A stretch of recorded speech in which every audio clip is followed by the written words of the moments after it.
सोचिए अगर एक दिन पूरे शहर को खाली करा दिया जाए क्योंकि जमीन के नीचे एक ऐसा बॉम्ब मिला है जो किसी भी पल फट सकता है। हजारों लोग अपनी जान बचाकर भाग रहे हों, पुलिस सड़कों को बंद कर चुकी हो, आर्मी के सबसे बड़े बॉम्ब एक्सपर्ट मौके पर पहुंच चुके हों, लेकिन किसी को यह अंदाजा भी न हो कि असली खतरा बम नहीं बल्कि करोड़ों डॉलर्स की एक ऐसी रॉबरी है जो उसी समय उनके सामने हो रही है। और सबसे हैरान करने वाली बात यह है कि इस रॉबरी में चुराए जाने वाले हैं लाखों नहीं बल्कि लगभग 30 मिलियन डॉलर्स के ऐसे हीरे जिनका कोई रिकॉर्ड नहीं है। दूसरी तरफ बैंक के अंदर करोड़ों का कैश भरा पड़ा है और कुछ लोग शहर में फैले डर और अफरा तफरी का फायदा उठाकर चुपचाप उसे समेट रहे हैं। लेकिन कहानी यहीं खत्म नहीं होती। जैसे जैसे राज खुलते हैं वैसे वैसे पता चलता है कि जिस बॉम्ब को सभी असली समझ रहे हैं उसके पीछे भी एक खतरनाक साजिश छिपी हुई है। हर नया खुलासा पिछले खुलासे से ज्यादा चौंकाने वाला है। आखिर कौन है ये लोग जो पूरे शहर को बेवकूफ बनाकर करोड़ों डॉलर लेकर गायब होने वाले हैं? क्या बॉम्ब सच में फटेगा? असली हीरे किसके पास जाएंगे? और कौन आखिरी समय में सबसे बड़ा धोखा देगा? यकीन मानिए इस कहानी का आखिरी ट्विस्ट जानने के बाद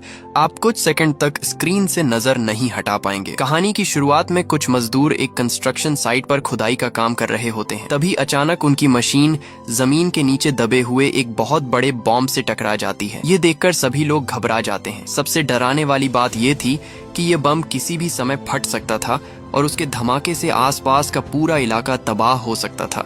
इंसिडेंट साइट से ली गई तस्वीरें तुरंत आर्मी के बॉम्ब डिफ्यूजल करने वाले एक्सपर्ट ट्रांटर को भेजी जाती हैं। जैसे ही ट्रांटर उन तस्वीरों को देखते हैं वह हालात की गंभीरता समझ जाता है। बिना समय गंवाए वह अपने साथियों को आदेश देते हैं कि 800 मीटर के दायरे में सुरक्षा घेरा बनाया जाए और साथ ही आसपास रहने वाले सभी लोगों को तुरंत वहां से निकाला जाए। अलग अलग डिपार्टमेंट्स के अच्छे तालमेल की वजह से पूरा इलाका बहुत जल्दी बंद कर दिया जाता है। पुलिस सड़कों पर तैनात हो जाती है और लोगों को सुरक्षित स्थानों पर भेजा जाने लगता है। कुछ ही समय में पूरा क्षेत्र लगभग खाली हो जाता है। लेकिन इसी बीच एक अपार्टमेंट की एक खास जगह पर कुछ ऐसा हो रहा होता है जो बाकी हालात से बिल्कुल अलग था। उस कमरे की खिड़कियां और दरवाजे पूरी तरह बंद थे। पर्दे भी कसकर लगाए गए थे ताकि अंदर क्या चल रहा है ये किसी को दिखाई ना दे सके। कमरे के अंदर मौजूद कुछ ताकतवर आदमी आर्मी के ऑर्डर्स को पूरी तरह नजरअंदाज कर रहे होते हैं, जबकि बाकी सभी लोग अपनी जान बचाने के लिए वहां से जा रहे होते हैं। लेकिन ये लोग अपनी जगह छोड़ने के लिए बिल्कुल तैयार नहीं दिखाई देते। ऐसा लगता है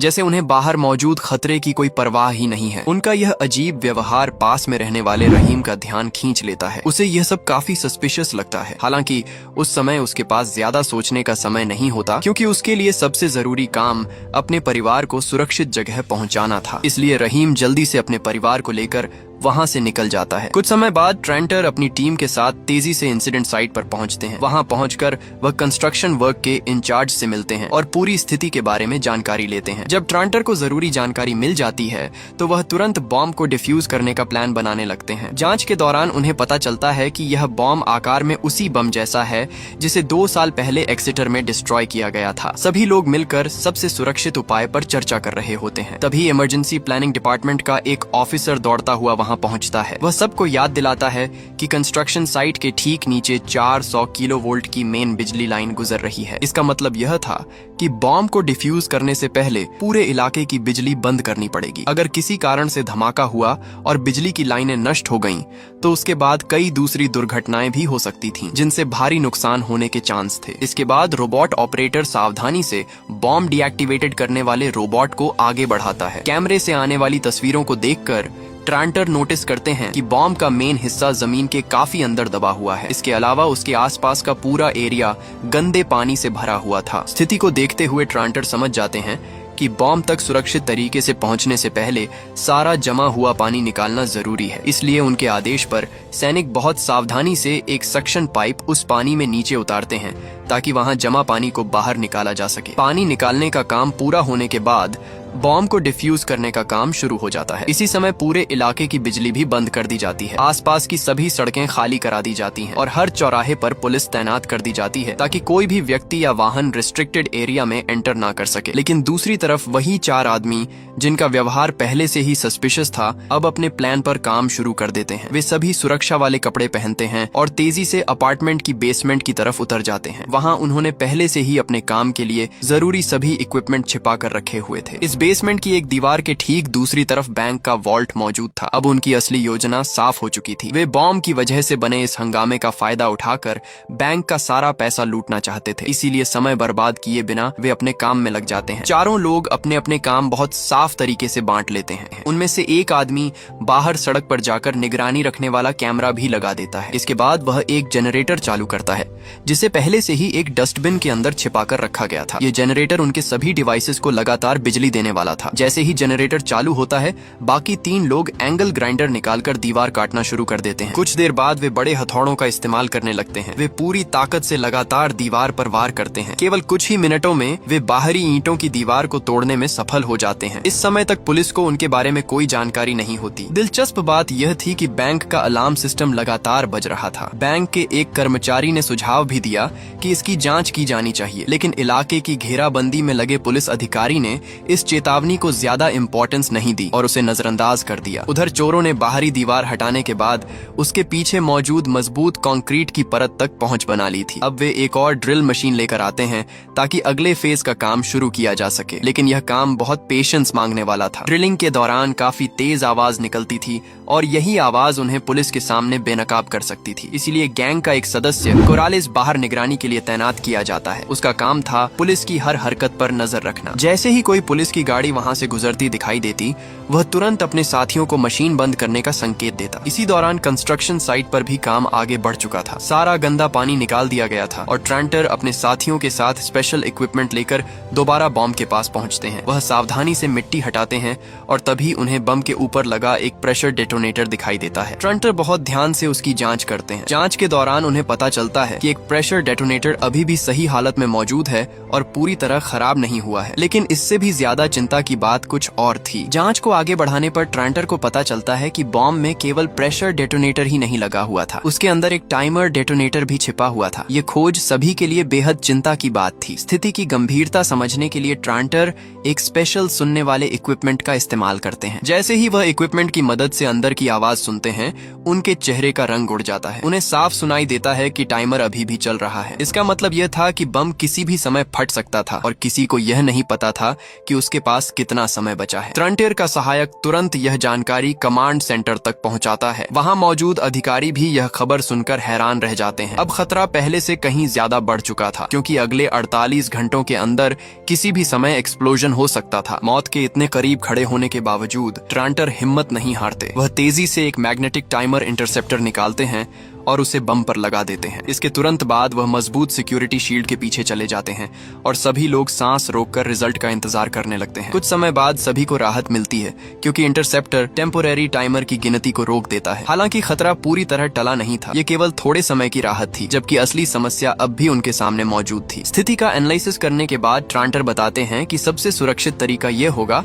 कि पहले बम के आसपास एक मजबूत एक्सप्लोजन प्रूफ दीवार बनाई जाए और उसके बाद कंट्रोल्ड एक्सप्लोजन किया जाए। लेकिन पूरी प्रक्रिया में कम से कम 5 घंटे लगने वाले थे। दूसरी तरफ बैंक तक पहुंचने की कोशिश कर रहे चोर भी लगातार आगे बढ़ रहे थे। वे कंक्रीट की परत को सक्सेसफुली पार कर चुके थे और अब अंतिम स्टील की परत को काटने के लिए वेल्डिंग मशीन का इस्तेमाल कर रहे थे। दोनों तरफ के लोग समय के खिलाफ दौड़ रहे थे। एक तरफ ट्रांटर और उनकी टीम शहर को बचाने की कोशिश कर रही थी, जबकि दूसरी तरफ चोर हर मिनट का फायदा उठाकर बैंक तक पहुंचने में लगे हुए थे। दोनों जगह हर सेकंड की कीमत बहुत ज्यादा थी। इसी दौरान बॉम्ब डिफ्यूज करने वाली टीम में एक नया आया मेंबर एक अजीब बात नोटिस करता है। वह देखता है कि बॉम्ब की सरफेस पर एक हिस्सा बाकी जगहों की तुलना में बहुत ज्यादा चमकदार दिखाई दे रहा है। आसपास के पूरे हिस्से पर जंग लगी हुई थी, लेकिन वह छोटा सा हिस्सा बिल्कुल अलग नजर आ रहा था। उसे देखकर ऐसा नहीं लगता था कि यह बम काफी समय से जमीन के नीचे दबा हुआ है, इसलिए वह अपनी यह बात ट्रांटर को बताता है। लेकिन ट्रांटर को लगता है कि कंस्ट्रक्शन वर्क के दौरान किसी मशीन ने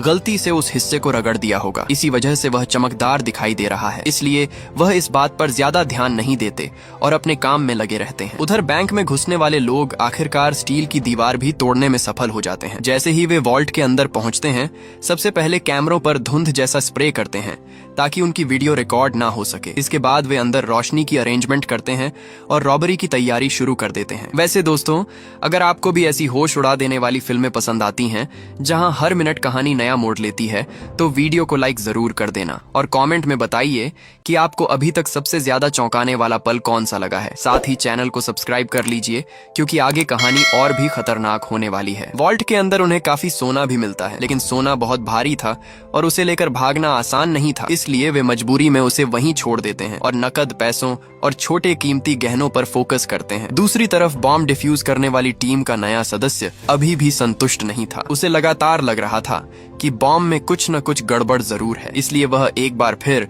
ट्रांटर को बुलाकर उस चमकदार हिस्से को ध्यान से देखने के लिए कहता है। लेकिन जैसे ही दोनों दोबारा बम की जांच करने लगते हैं, तभी एक चौंकाने वाली घटना होती है। जो टाइमर पहले रुक चुका था वह अचानक फिर से चलना शुरू हो जाता है। यह देखकर वहां मौजूद सभी लोगों के चेहरे पर चिंता साफ दिखाई देने लगती है। इस नई समस्या की वजह से एक्सप्लोजन प्रूफ दीवार बनाने का काम बीच में ही रोकना पड़ जाता है। अब उनके पास समय बहुत कम बचा था। हालात को देखते हुए ट्रांटर एक बेहद जोखिम भरी योजना बनाने का फैसला करते हैं। उनकी योजना थी कि बम के डेटोनेटर में सावधानी से ड्रिल करके एक स्पेशल फ्लूइड्स अंदर डाला जाए। अगर यह लिक्विड सही जगह पहुंच जाता तो अंदर की मैकेनिकल सिस्टम जाम हो जाती और बम डिफ्यूज हो सकता था। अब यह उनके लिए आखिरी ऑप्शन बची थी। जैसे ही ट्रांटर और उनकी टीम इस खतरनाक प्रोसेस की तैयारी शुरू करती है, उसी समय पुलिस को भी कुछ अनयूजुअल दिखाई देता है। पूरे इलाके की बिजली पहले ही काटी जा चुकी थी और हर रास्ता बंद था। फिर भी निगरानी कर रहे ड्रोन को दो अलग अलग हीट सोर्सेज दिखाई देते हैं। पहला सोर्स तो कंस्ट्रक्शन साइट पर मौजूद बॉम्ब डिफ्यूज करने वाली टीम थी, लेकिन दूसरा सोर्स कौन था ये किसी को समझ नहीं आता। ये जानकारी मिलते ही कमांडर ग्रीनफील्ड बेचैन हो उठती हैं। उन्हें डर था कि कहीं कोई नागरिक अभी भी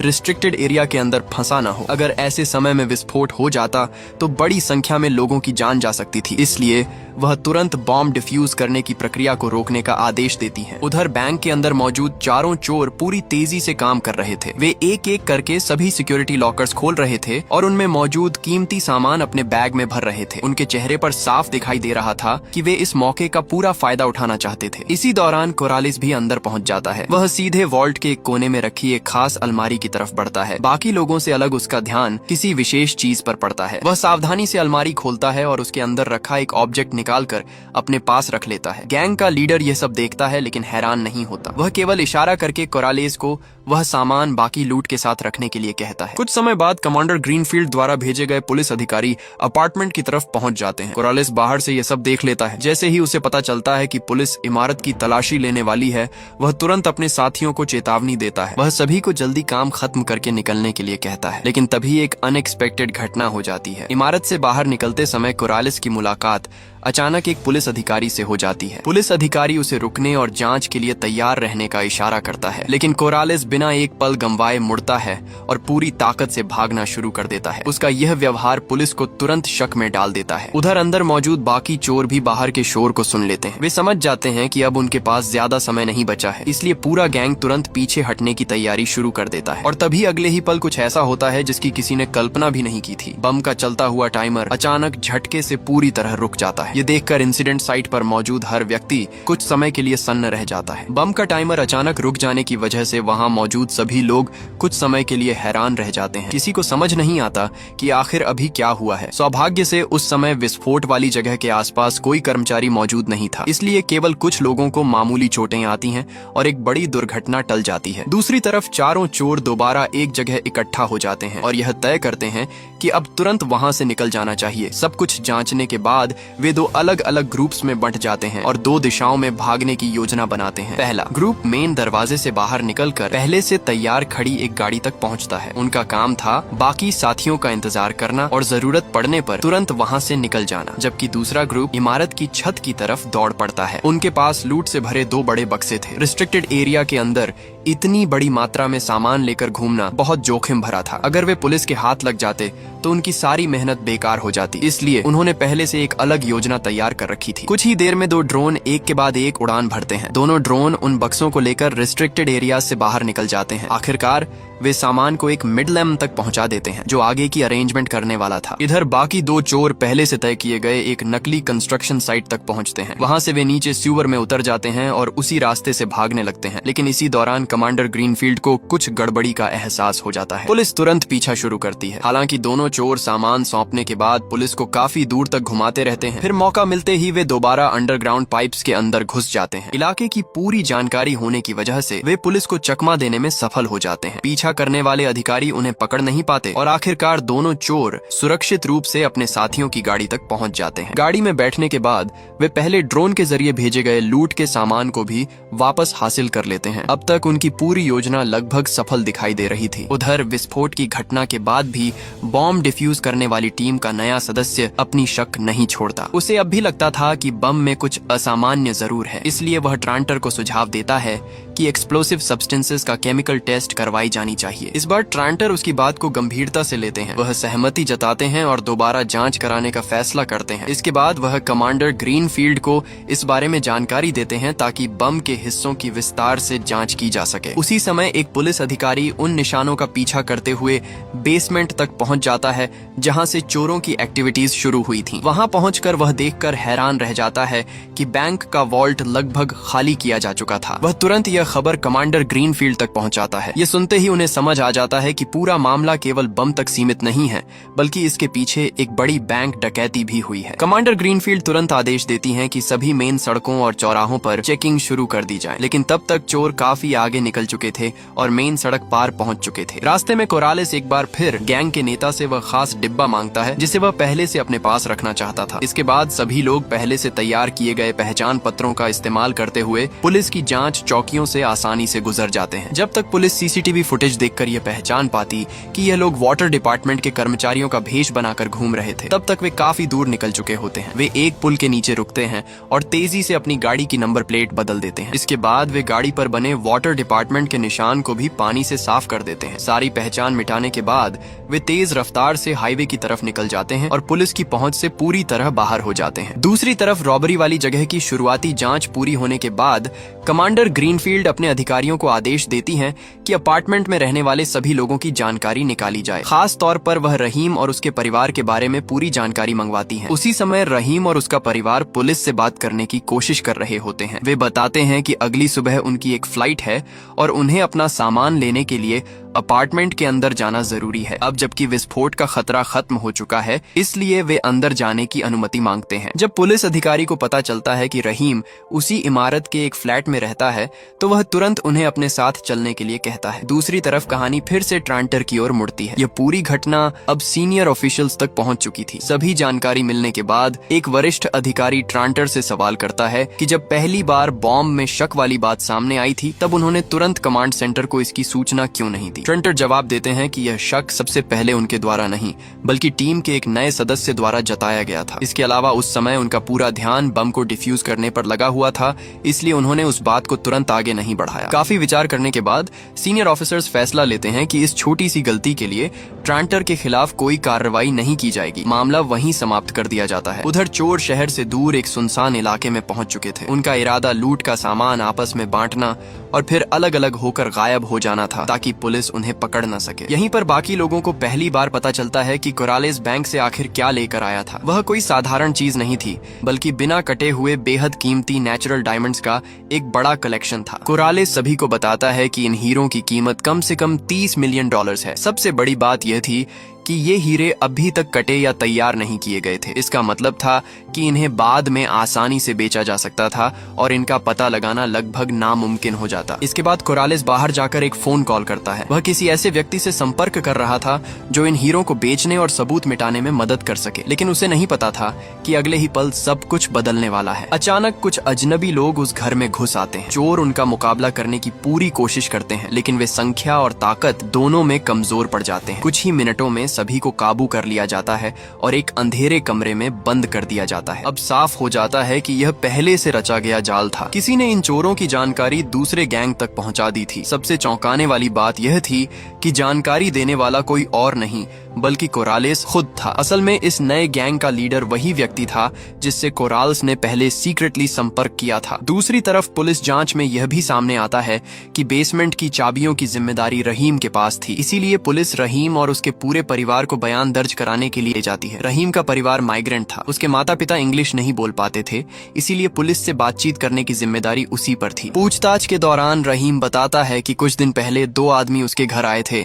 उन्होंने सुरक्षा वाले कपड़े पहने हुए थे थे और उनके पास ऑफिशियल डॉक्यूमेंट्स भी थे। उन लोगों ने कहा कि उन्हें बेसमेंट में कंस्ट्रक्शन वर्क का सामान रखना है, इसलिए चाबियां चाहिए। रहीम बताता है कि वह किसी गवर्नमेंट डिपार्टमेंट से विवाद नहीं चाहता था, इसलिए उसने बिना किसी शक के चाबियां उन्हें दे दी। लेकिन उसे बिल्कुल अंदाजा नहीं था कि इसके बाद इतनी बड़ी बैंक रॉबरी होने वाली है। पुलिस उसकी बात सुनने के बाद यह मान लेती है कि रहीम का इस मामले में सीधा हाथ नहीं है, इसलिए उसे वापस घर जाकर अपना सामान पैक करने की परमिशन दे दी जाती है। रहीम को वापस घर जाने की परमिशन तो मिल जाती है, लेकिन उस समय तक इलाके की बिजली अभी भी नहीं आई थी, लिफ्ट बंद थी, इसलिए पुलिस अधिकारियों को उसके परिवार के बुजुर्ग लोगों को सीढ़ियों से ऊपर पहुंचाने में मदद करनी पड़ती है। दूसरी तरफ कोरालिस की कहानी आगे बढ़ती है। शुरुआत में उसने नए गैंग के लीडर के साथ एक समझौता किया था। समझौते के अनुसार बाकी सारे गहने और नगद पैसे नए गिरोह को मिलने वाले थे, जबकि हीरे केवल कोरालिस के पास रहने वाले थे। लेकिन कोरालिस ने इंसानी लालच को कम आंका था। जैसे ही नए गैंग के लीडर को हीरों की असली कीमत का अंदाजा हुआ,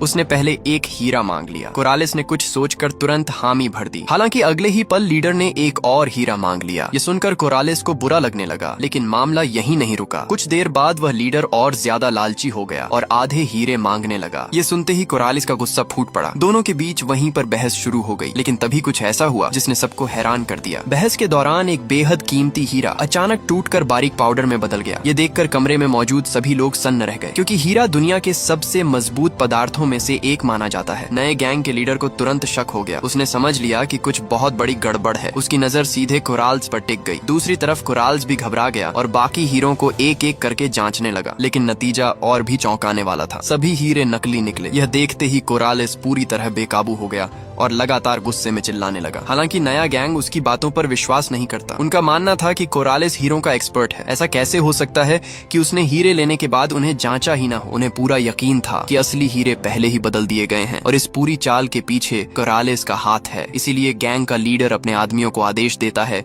कि कोरालिस को पकड़कर मेज पर दबा दिया जाए। उसके बाद भी कोरालिस बार बार यही कहता रहता है कि उसे कुछ नहीं पता, लेकिन कोई उसकी बात मानने को तैयार नहीं था। यहाँ तक कि जब उसकी लेफ्ट रिस्ट तोड़ दी जाती है, तब भी वह असली हीरो का पता नहीं बताता। इसके बाद उसकी दूसरी रिस्ट को भी चोट पहुंचाई जाती है, लेकिन फिर भी कोरालिस कुछ नहीं बोलता। ये देखकर गैंग का लीडर और ज्यादा क्यूरियस हो जाता है। वह फैसला करता है कि कोरालिस को एक अलग जगह ले जाकर उससे सच्चाई निकलवाई जाएगी। इसलिए उसके आदमी कोरालिस को गाड़ी की डिक्की में डाल देते हैं और पूरा गैंग वहाँ से निकल पड़ता है। दूसरी तरफ बॉम्ब डिफ्यूज करने वाले एक्सपर्ट और ट्रांटर अपने साथियों के साथ एक सफल कैंपेन के बाद जश्न मना रहे होते हैं। वह अपने साथियों के साथ ड्रिंक करता है और फिर घर जाने के लिए निकल पड़ते हैं। लेकिन उनके चेहरे पर एक अजीब सी बेचैनी साफ दिखाई दे रही थी, जैसे उन्हें किसी बात की चिंता हो। कुछ ही समय बाद ट्रांटर को उनके सीनियर ऑफिसर का फोन आता है। फोन पर उन्हें बताया जाता है कि बम के आसपास से लिए गए मिट्टी के सैंपल्स की जांच पूरी हो चुकी है। रिपोर्ट सुनते ही ट्रांटर का चेहरा बदल जाता है, क्योंकि जांच में पता चलता है कि शहर के बीचों बीच मिला हुआ बम कोई पुराना वॉर टाइम का बम नहीं था। वह मॉडर्न एक्सप्लोसिव्स से बनाया गया एक नकली बम था, जिसे पुराना दिखाने की कोशिश की गई थी। इतना ही नहीं, जांच में यह भी सामने आता है कि उस बम को बनाने में इस्तेमाल हुए कुछ पदार्थों का संबंध सीधे मिलिट्री सोर्सेज से जोड़ा जा सकता है। अब धीरे धीरे पूरे रहस्य से पर्दा उठने लगा था। शुरुआत से लेकर आखिर तक बम का पूरा मामला एक सोची समझी साजिश था। इस नकली बम का मकसद केवल बैंक रॉबरी को छिपाना था, ताकि पुलिस का पूरा ध्यान दूसरी तरफ लगा रहे। ऐसे में ट्रांटर की पिछली कई हरकतें भी सस्पिशियस लगने लगती हैं। दूसरी तरफ कहानी फिर उन चोरों की ओर जाती है जिन्हें नए गैंग ने बांधकर बंद कर दिया था। पुराने गैंग का लीडर पूरी ताकत लगाकर अपने हाथों की रस्सियां काटने में सफल हो जाता है। इसके बाद वह बाकी साथियों को भी आजाद कर देता है। इसके बाद लीडर गाड़ी से एक टैबलेट निकालता है। तभी पता चलता है कि वह शुरू से ही कोराल्स पर पूरी तरह भरोसा नहीं करता था। इसी वजह से उसने पहले से कुछ निगरानी की व्यवस्था कर रखी थी। अब वे दो गाड़ियों में बैठकर कोरालिस का पीछा शुरू कर देते हैं। उधर कोरालिस गाड़ी की डिग्गी में बंद था। वह एक तरफ अपने दुश्मनों से दया की भीख मांगने का नाटक कर रहा था और दूसरी तरफ चुपके से अपने फोन से मदद का संदेश भेज रहा था। उसने अपने साथ अपनी प्रेजेंट लोकेशन भी भेज दी थी। उसी समय दूसरी तरफ रहीम पुलिस की नजर बचाकर अपार्टमेंट की छत पर पहुंच जाता है। वहां पहुंचकर वह एक गमले के अंदर छिपा हुआ कागज का बैग निकालता है। वह उस बैग को सावधानी से अपने कपड़ों के अंदर छिपा लेता है। यहीं पर एक बड़ा खुलासा होता है। असली हीरो को बदलने वाला व्यक्ति कोरालिस था और उसने यह काम पहले से रहीम के साथ मिलकर किया था। ड्रोन की मरम्मत के दौरान मिले मौके का फायदा उठाकर दोनों ने असली हीरो की जगह नकली हीरे रख दिए थे। इसके बाद रहीम असली हीरे निकालता है और उन्हें एक सूटकेस के हैंडल के अंदर बहुत सावधानी से छिपा देता है। वह ग्लू की मदद से उन्हें मजबूती से चिपका देता है ताकि किसी को उन पर शक न हो। इसके बाद पूरा परिवार अपनी फ्लाइट पकड़ता है और सक्सेसफुली देश छोड़ देता है। ऊपर से देखने पर ऐसा लगता है कि उनकी योजना पूरी तरह सफल हो गई है, लेकिन पुलिस अभी भी जांच में लगी हुई थी। गहराई से जांच करने पर उन्हें पता चलता है कि करालिस का कई साल पहले हीरों की चोरी और स्मगलिंग से संबंध रहा है। उसके खिलाफ पुराने आपराधिक रिकॉर्ड भी मौजूद थे। पुलिस तुरंत सर्वेलेंस कैमरास की फुटेज जांचती है और श्योर हो जाती है कि करालिस असल में रॉबरी करने वाले गैंग का हिस्सा था। दूसरी तरफ बॉम्ब डिफ्यूज करने वाली टीम का नया सदस्य भी अपनी शंका छोड़ने को तैयार नहीं था। उसे बार बार टाइमर का चालू होना और फिर रुक जाना बेहद अजीब लग रहा था, इसलिए उसने टेस्ट वाले इक्विपमेंट को अलग करके उसकी गहराई से जांच की। जांच के दौरान उसे एक चौंकाने वाली बात पता चलती है। किसी ने उस इक्विपमेंट के साथ छेड़छाड़ की थी और वह व्यक्ति कोई और नहीं बल्कि ट्रांटर था, वही व्यक्ति जिसने बार बार उसे सीनियर ऑफिशियल्स को रिपोर्ट करने से रोका था। ये सच्चाई सामने आते ही नया सदस्य तुरंत कमांडर ग्रीनफील्ड को सारी जानकारी देता है। उधर रॉबरी करने वाले पुराने साथी भी आखिरकार कोरालिस तक पहुंच जाते हैं। वे अपनी 2 गाड़ियों से दुश्मनों की गाड़ी को दोनों तरफ से घेर लेते हैं और जबरदस्ती उसे रोक देते हैं। अंदर बैठे लोग पूरी तरह तैयार नहीं थे, इसलिए उन्हें संभलने का मौका भी नहीं मिलता। सबसे बड़ी समस्या यह होती है कि उनके पास मौजूद इकलौती बंदूक भी तुरंत छीन ली जाती है। उसी समय गाड़ी की डिग्गी में बंद कोरालिस को बाहर से 3 गोलियों की आवाज सुनाई देती है। ये आवाज सुनकर उसे लगता है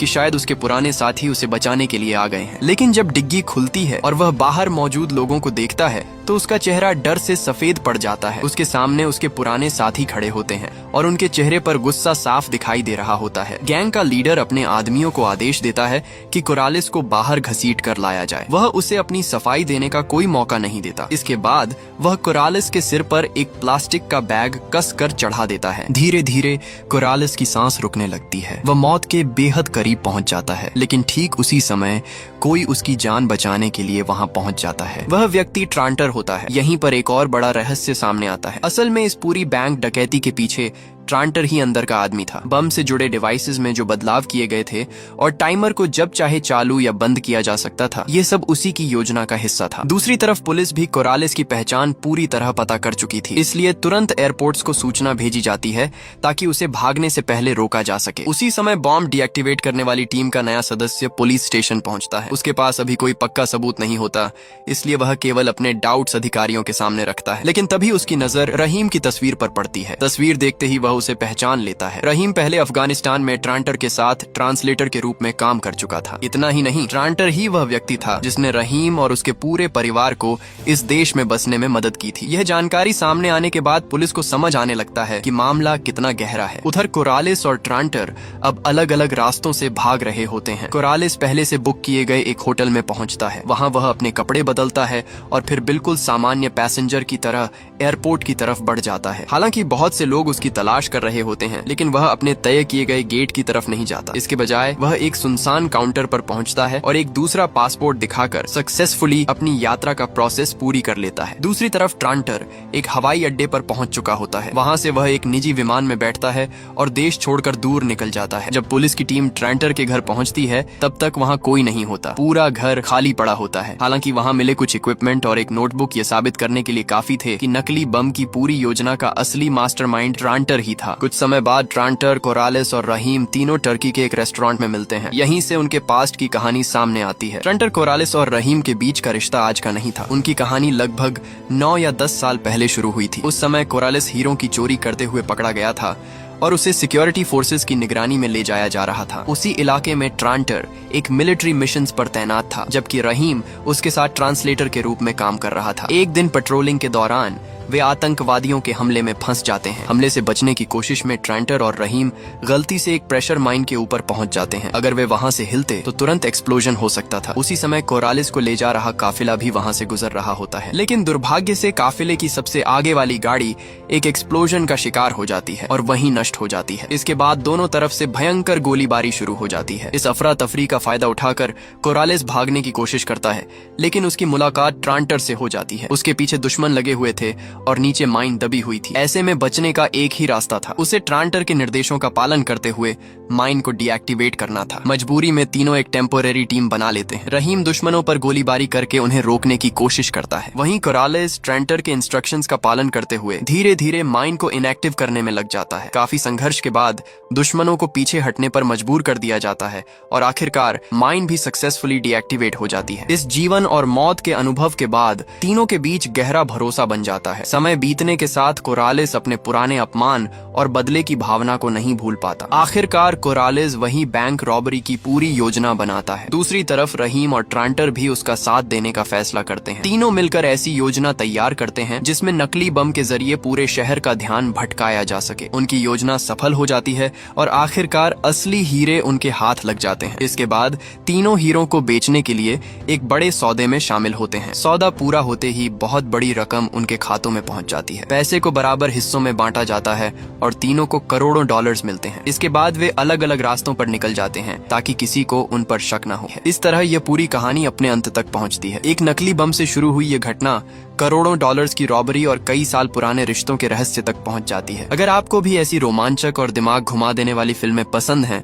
तो वीडियो को लाइक जरूर कीजिए। कमेंट करके बताइए कि कहानी का कौन सा पार्ट आपको सबसे ज्यादा चौंकाने वाला लगा। और ऐसे ही शानदार मूवी एक्सप्लेन वीडियो देखने के लिए चैनल को सब्सक्राइब करके बेल आइकॉन जरूर दबाइए ताकि आने वाली कोई भी वीडियो आपसे छूट न जाए। आज की कहानी यहीं समाप्त होती है। वीडियो देखने के लिए आपका बहुत बहुत धन्यवाद।